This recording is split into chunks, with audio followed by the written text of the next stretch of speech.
So I'm here tonight to tell you about one of the most, if not the most, significant relationships in my life. It's one with a poet, a dead man, named John Donne.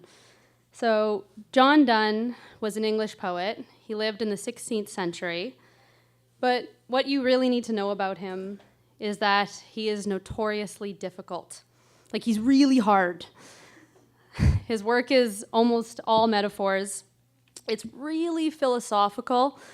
It's religious, but it's also really sexual. Like, it's great. He's always doing this thing where he takes two opposites, like east and west opposite, and he yanks them together, and he shows you why they were always the same, as if you should have always known that. Like straight up, his shit will blow your mind. It's amazing. Or that's what it did to me. I discovered Donne in passing. My roommate was taking a class about him, and he brought home this reader, and one day I was just peering through it, and I found this poem. It's one of Donne's most famous poems called A Valediction Forbidding Mourning, and I read it, and I loved it, and it was perfect. It was so sad, and yet so hopeful at the same time, and it was so powerful, yet undeniably delicate. Like, the second I read it, I noticed that my voice slowed down and my words sharpened just naturally. So I switched classes immediately to learn more about this poet. And in that class, 19-year-old Jane was just hit again and again with these poetic images that were like nothing I'd ever encountered.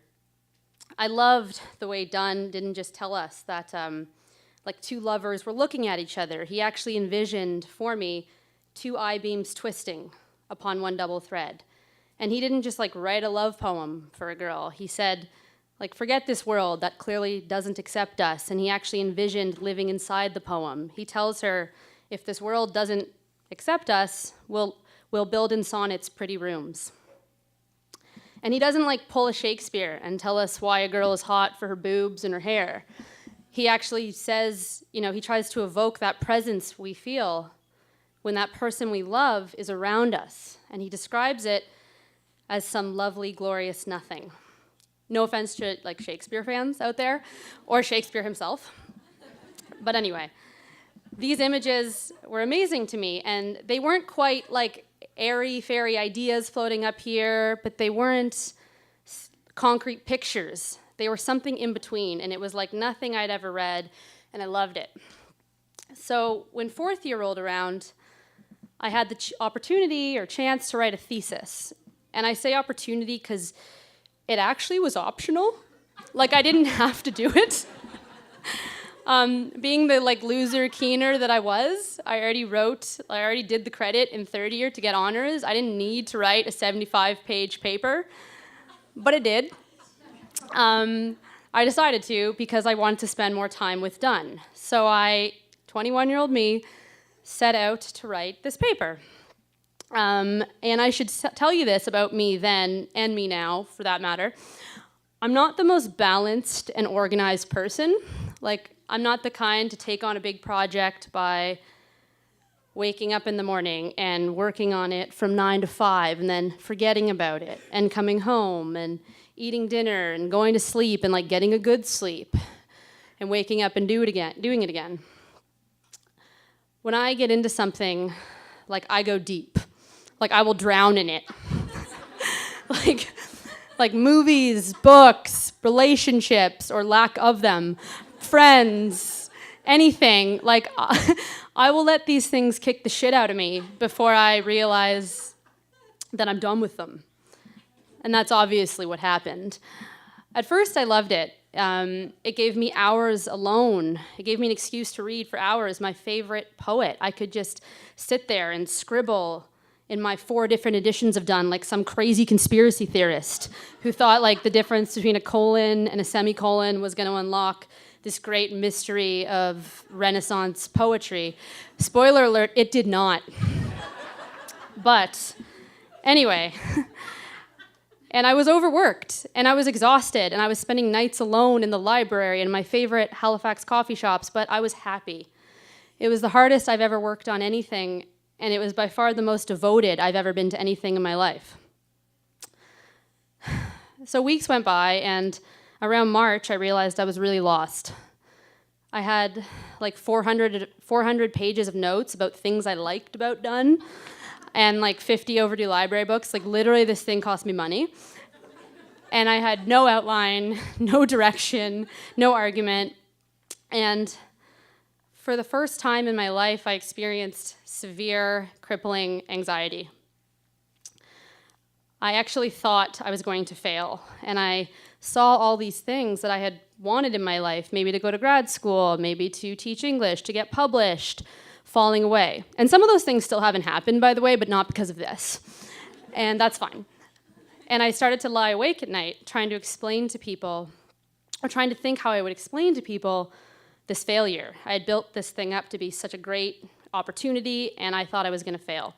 And like, losing sleep over stress and schoolwork was nothing new, but the crying was, like, I started crying all the time.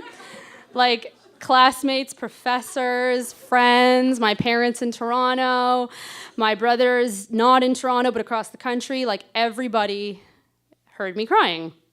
I made an appointment with every professor I'd ever had just to cry. I don't even think I was looking for academic advice by the end. I think I just wanted to cry in front of as many different people as I could. So that's what I did. I actually chased one of my professors out of class one day and cried in front of her and in front of other people until she was so uncomfortable that she agreed to help me. And I can't tell you how awkward it was a week later when I sat in her office and very slowly watched her close the then very new MacBook Air and pick up my paper on 16th century English poetry as she took her glasses off and said, "Well, Jane, I'm a Canadian literature professor. I'm not sure I can help you here," as if to say, like, what the fuck are you doing in my office? I'm not teaching you. Anyway, there was no magic answer. My problems didn't just go away, but I found some kind of answer, and it didn't come from class or a professor or from a classmate or from Dunn. And I know what you're thinking. It definitely didn't come from me because I was long gone at this point. But it came from another thinking, feeling woman like me who just really liked John Donne's poetry. One day when I was probably in late winter, when I was looking over a book of essays on Donne, probably crying, the last essay in the book opened with something like, "Ever since I was a schoolgirl in the 50s, I have tried to figure out what is so delightful and puzzling about Donne." So I knew I was onto something. And the essay told me what I already knew. What makes Donne so miraculous is not what he writes about. He writes about things like love and death, things that writers have racked their brains over for thousands of years in like 100 different or more languages. But it's the way he does it. He takes these things, the way he expresses them, things like death and love, these absolutes that you and I can't really comprehend anyway.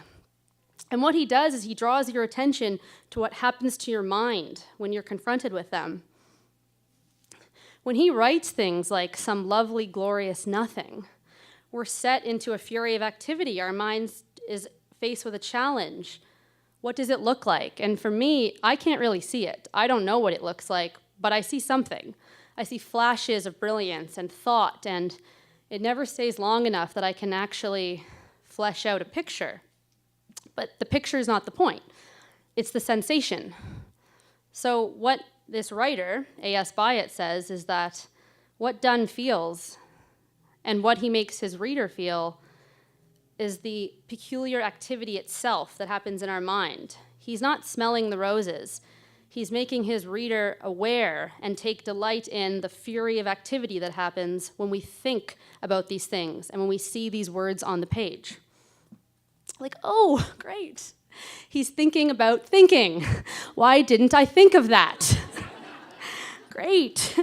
So my thesis didn't just write itself after this, far from it, but what this did was it drove me back to my own excitement I had felt 2 years ago when I had first read Done, and it made me explore that mysterious middle place between ideas up here and concrete pictures down here.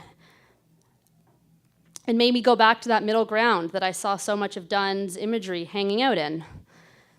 And it got done, no pun intended. The thing got finished.